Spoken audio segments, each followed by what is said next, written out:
पति पत्नी का सच्चा प्यार। एक आदमी ने बहुत ही खूबसूरत लड़की से शादी की।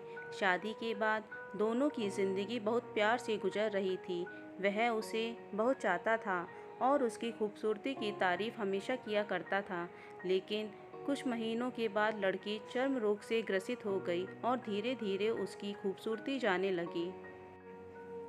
खुद को इस तरह देख उसके मन में डर समाने लगा। यदि वह बदसूरत हो गई तो उसका पति उसे नफरत करने लगेगा और वह उसकी नफरत बर्दाश्त नहीं कर पाएगी।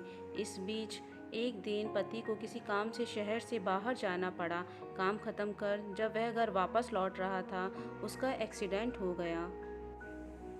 एक्सीडेंट में उसने अपनी दोनों आंखें खो दी, लेकिन इसके बावजूद भी उन दोनों की ज़िंदगी सामान्य तरीके से आगे बढ़ती रही। समय गुजरता रहा और अपने चर्म रोग के कारण लड़की ने अपनी खूबसूरती पूरी तरह गंवा दी। वह बदसूरत हो गई, लेकिन अंधे पति को इस बारे में कुछ भी पता नहीं था, इसलिए इसका उनके खुशहाल विवाहित जीवन पर कोई प्रभाव नहीं पड़ा।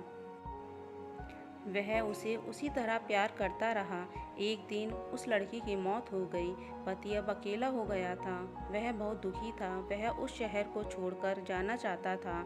उसने अंतिम संस्कार की सारी क्रियाविधि पूर्ण की और शहर छोड़कर जाने लगा। तभी एक आदमी ने पीछे से उसे पुकारा और पास आकर कहा, अब तुम बिना सहारे के अकेले कैसे चल पाओगे? इतने साल तो तुम्हारी पत्नी तुम्हारी मदद किया करती थी। पति ने जवाब दिया, दोस्त, मैं अंधा नहीं हूँ, मैं बस अंधा होने का नाटक कर रहा था। क्योंकि यदि मेरी पत्नी को पता चल जाता कि मैं उसकी बदसूरती देख सकता हूँ, तो यह उसे उसके रोग से ज़्यादा दर्द देता। इसलिए मैंने इतने साल अंधे होने का दिखावा किया। वह बहुत अच्छी पत्नी थी। मैं बस उसे खुश रखना चाहता था। कहानी से सीख।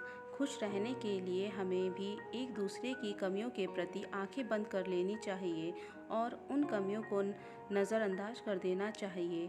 कहानी सुनने के लिए थैंक्स।